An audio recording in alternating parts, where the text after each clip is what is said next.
하나님의 말씀 에스겔 9장입니다. 에스겔 9장 1절에서부터 11절입니다. 구약 성경, 제가 가지고 있는 성경으로 1160면에 있습니다.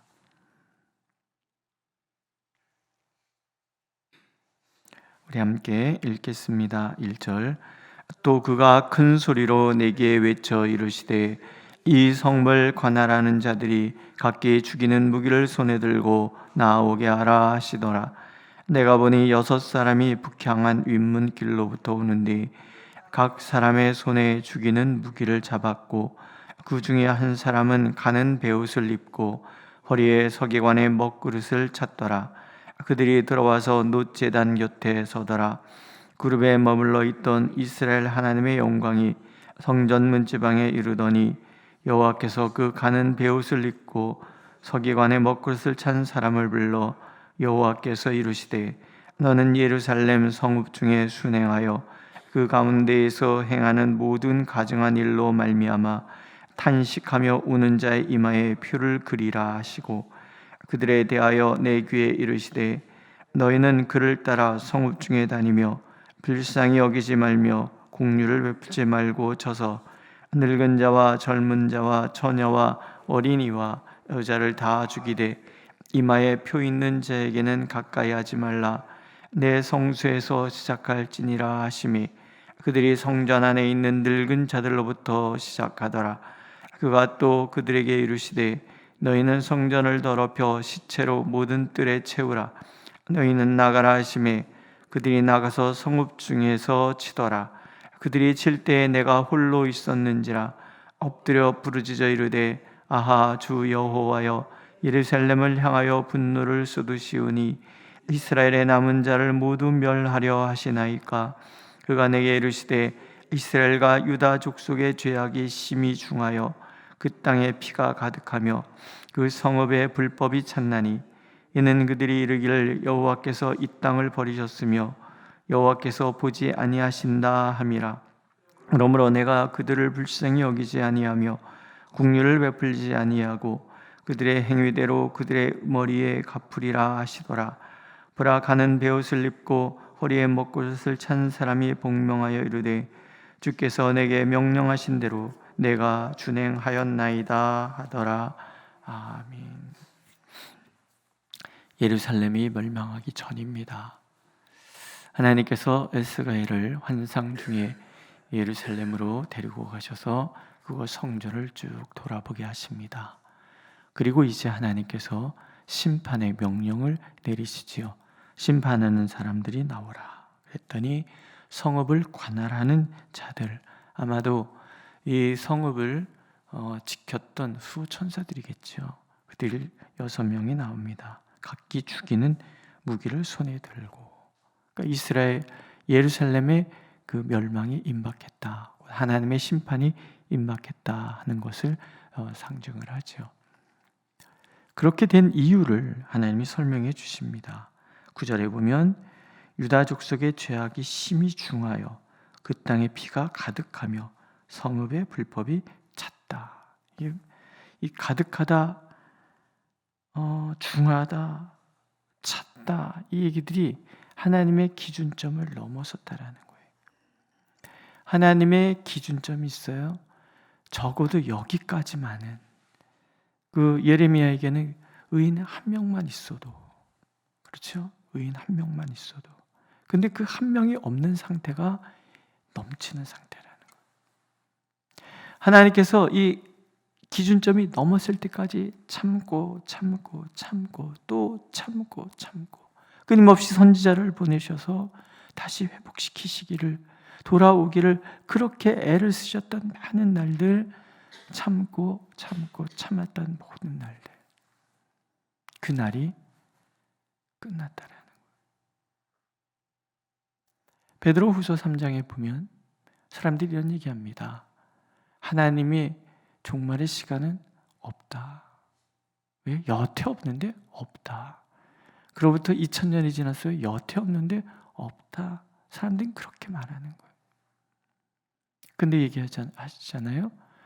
하나님은 1000년을 하루같이 참으신다. 왜? 모든 사람이 불법에서 돌이켜서 구원받기를 원하시는 것이 진정 하나님의 마음인 거예요. 예루살렘을 심판하실 때도 하나님 기다리신 거예요. 우리는 예루살렘의 멸망을 보면서 베드로 후서의 그 말씀을 기억해야 돼요. 예수님께서 제자들에게 들려주셨던 종말에 대한 이야기를 기억해내야 되는 거예요. 먹고 마시고 시집가고 장가가고 땅을 사고 팔고, 그저 이 세상에 돌아가는 방식대로 그냥 정신없이 살다가 하나님의 심판의 날에 다가오는데도 모르고 있다면, 노아의 홍수 때 사람들이 노아 앞에 닫혀있는 방주의 문을 두들겼지만 더 이상 열리지 않는 것처럼 하나님의 구원의 문이 더 이상 열리지 않는 날이 올 거라는 거죠. 근데 그렇게 사는 이유 나오죠. 여호와께서 이 땅을 버리셨다. 여호와께서 보지 않으신다. 하나님 없다. 하나님 없으니, 신은 없으니 우리 마음대로 살자. 그렇게 살아온 날들, 하나님을 부인하고 살아오는 그 모든 시간들이 결국은 죄악을 심히 중하게 하고 불법의 피가 가득 흐르게 하고, 이 피가 누가 이 피를 흘리게 만들었겠어요? 하나님 무시하는 지도자들이 죄 없는 이들을 억압하고 탄압하고,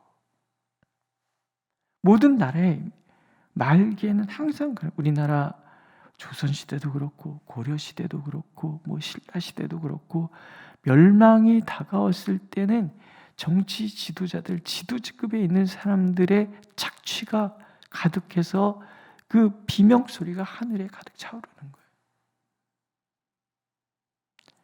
이스라엘이나 우리나라나 우리가 살아가고 있는 모든 것 다 마찬가지라는 거예요. 교회도 마찬가지인 거예요. 하나님께서는 사람들은 여호와께서 보지 않으신다, 하나님이 떠나셨다, 없다라고 얘기할지 모르지만 하나님은 보고 계시는 거예요. 결코 떠나시는 적이 없으신 거예요. 우리의 모든 행동의 밑바탕에는 하나님을 거부하는 마음이 있기 때문에 그래요. 하나님을 거부하는 그 마음이 우리로 하여금 자꾸 불의에 빠지게 하고 하나님과 관계없는 말과 행동을 하도록 만들어간다. 그래서 우리는 늘 기억해야 돼요. 하나님을 의식하고 하나님 앞에 설 때 내 말 한마디, 내 행동 하나하나 우리 조심하지 않겠습니까? 매 순간 하나님의 임재 가운데 살아간다면 그보다 더 좋을 건 없어요. 정말 하나님이 축복하고 사랑하시는 사람 아니겠습니까? 그러나 우리는 보편적으로 자꾸 잊어버리는 거예요. 그래서 우리는 시간을 정해서 하나님 앞에 기도하고 시간을 정해서 하나님 앞에 예배드리는 게 필요해요. 왜? 그래야 한 번은 가다가 멈춰서잖아요. 평생 기도 한 번 안 하는 사람이, 평생 예배 자리에 한 번도 나오지 않는 사람이 가다가 스스로 멈춰서서 하나님 저는 죄인입니다라고 말하지는 않는다라는 거예요. 적어도 일주일에 한 번씩 예배당에 나오는 사람만이 한 번씩 멈추는, 내 날이 내 날이 아니라 하나님께서 내게 주시는 날이구나. 내가 누리고 있는 모든 것이 내 것이 아니라 하나님께서 주시는 것이구나. 그래서 한 번씩 멈춰서는 사람을 하나님은 의인이라고 얘기하시는 거예요. 완벽한 사람들을 찾으시는 것이 아니라. 근데 그것이 매 순간 계속된다면 그분은 정말 하나님께 복받은 사람, 연단 끝, 형통 시작, 그거 아니겠습니까? 하나님은 오늘도 우리가 하나님 앞에서 하나님이 나를 보고 계시는구나. 하나님 지금 나와 함께 하시는구나. 그래야 우리가 의로운 길로 갈 수 있는 거죠. 동시에 내가 그렇게 살아가고 있다 그러면 우리는 두려워할 게 없는 거예요. 하나님 나를 사랑하시는데 시련이 없을 수 없겠죠. 죄악된 세상에 우리가 발딛고 살아가니까. 그러나 그거 두려워할 이유가 없어요. 하나님이 나를 보고 계시고 하나님이 나와 함께 하시는데, 하나님이 나를 보고 계시고 하나님이 나를 인도해 가시는데, 그러니까 하나님이 나를 보고 계시고 나와 함께 하신다는 것은 언제나 우리를 하나님 앞에 정직하게 서게 하는 것뿐만이 아니라 어떤 상황에도 두려워하지 않는 사람 되도록 만들 걸 평강이라 그러죠. 근데 이 와중에도 하나님은 여전히 긍휼을 잃지는 않으세요. 그 중에 한 사람이 서기관처럼 먹구릇을 차고 베옷을 입고, 이 베옷을 입었다라는 것은 어떤 그 하나님께 그 사명을 부여받은 그런 사람의 뜻이잖아요.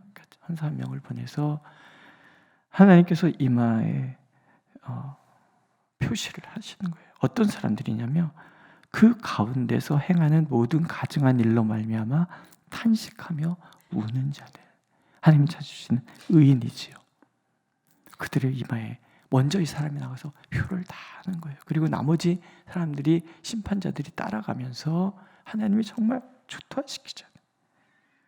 늙은 자, 젊은 자, 처녀와 어린이, 여자 다 죽. 그런데 그 중에서 이마에 표를 한 사람은 다 남겨두시는 거예요. 요한계시록에도 나와요. 요한계시록을 하도 막 사람을 겁박하는 데 썼던 못된 사람들이 있어서 우린 요한계시록 읽으면 두렵잖아요. 근데 요한계시록 시작되면서, 심판이 시작되면서 제일 먼저 하나님께서 하시는 일이 뭐냐면 하나님의 백성들의 이마에 도장을 찍으시는 거예요. 천사들을 온 세계에 다 보내셔서 예수 그리스도를 나의 구주로 영접하고 그 안에 살아가는 사람들 이마에 도장을 다 찍으시는 거예요. 그리고 심판을 하시는데 이마에 도장 찍은 사람은 다 구원해 주시는 거예요. 구원의 확신이 있으시죠? 네, 우리를 하나님께서, 우리가 예수 그리스도를 영접하여 하나님 앞에 살아간다면 하나님 내 이마에 이미 도장을 찍어주신 거예요. 구원자라는 도장, 하나님 것이라는 도장, 그리스도이라는 도장을 우리에게 팍 찍어주시는 거예요. 이 가운데서 행하는 모든 가증한 일로 말미암아 탄식하며 우는 자들, 하나님 그들을 찾고 계시고 그들을 긍휼히 여기시고 그들을 지켜주신다는 거죠. 심판은 죄 때문에 있는 거지 하나님께서 못 되셔서 막 무섭기만 한 분이어서 아닌 거예요. 항상 하나님은 하나님의 사람들, 하나님을 바라보는 사람들을 지키시고 보호하시고 인도하시는 거예요. 에스겔이 하나님 앞에 엎드려 통곡하며 울잖아요. 엎드려 부르짖어 이르되 주 여호와여, 예루살렘을 향하여 분노를 쏟으시오니 이스라엘의 남은 자를 모두 멸하려 하시나이까. 정말 하나님이 왜 에스겔 선지자를 택했는지 아시죠? 예레미야 선지자, 포로 중에서는 에스겔 선지자가, 이 땅에서는 예루살렘에는 예레미야 선지자. 예레미야 선지자가 시대 뜰에 가실 때 하나님께서 얘기하시잖아요. 너는 내게 부르짖으라. 너는 내게 부르짖으라. 한 사람들밖에 없는 거예요. 에스겔 한 사람, 예레미야 한 사람, 부르짖는 한 사람. 에스겔이 통곡하며 우는 이 모든 것들, 이미 임계점을 넘어선 하나님의 심판을 막아서지는 못해요. 그런데 우리가 알잖아요. 에스겔의 이 기도가 밑바탕이 되어서 하나님께서는 남은 자들을 통하여 이스라엘을 회복시켜 가시잖아요. 오늘도 하나님께서 간절히 찾는 사람들이 있습니다. 오늘 이 세상을 바라보면서 통곡하며 부르짖는 사람들, 우리 교회를 생각하면서 부르짖어 우는 사람들, 오늘도 그 한 사람 한 사람을 통해서 하나님은 일하시는 거예요. 그들을 남은 자 삼으시고 그들의 기도를 씨앗 삼으셔서 하나님은 새로운 하나님의 나라, 새로운 역사를 기획해 내시는 거죠. 새롭게 만들어 가시는 거죠. 중보기도는 결코 의미 없는 것이 아닙니다. 오늘 내 가족을 위해서 기도하시는 그 기도, 우리 교회를 위해서 기도하시는 그 기도, 이 나라와 민족을 위해서 기도하는 그 기도, 나는 작은 사람일지 모르지만 하나님은 반드시 그 기도를 씨앗 삼아서 하나님의 놀라우신 능력을 드러내 주실 것입니다. 그 사람이 내가 되기를 하나님은 오늘 원하고 계십니다. 기도하겠습니다. 심판의 와중에도 하나님을 사랑하는 자들을 찾으시는 하나님, 인치시는 하나님, 에스겔의 눈물의 그 기도를 들으셔서 그 기도를 밑바탕 삼아 회복을 시작하셨던 하나님, 오늘도 우리가 주님 앞에 구합니다. 우리의 가정을 위하여, 우리의 교회를 위하여, 이 나라와 민족을 위하여, 우리 자녀들을 위하여 우리의 기도를 들어주시고 응답하여 주옵소서. 주님이 우리를 외면하시면 우리가 어디로 가겠습니까? 우리는 주님 없이는 살아갈 수 없사오니 불쌍히 여기시사 우리의 기도를 들으시고 우리의 기도를 하나님의 놀라우신 은혜의 씨앗 삼아 주옵소서. 예수님의 이름으로 기도드렸습니다. 아멘. 하늘에 계신 우리 아버지, 아버지의 이름을 거룩하게 하시며 아버지의 나라가 오게 하시며 아버지의 뜻이 하늘에서와 같이 땅에서도 이루어지게 하소서. 오늘 우리에게 일용할 양식을 주시고 우리가 우리에게 잘못한 사람을 용서해 준 것 같이 우리 죄를 용서해 주시고 우리를 시험에 빠지지 않게 하시고 악에서 구하소서. 나라와 권능과 영광이 영원히 아버지의 것입니다. 아멘.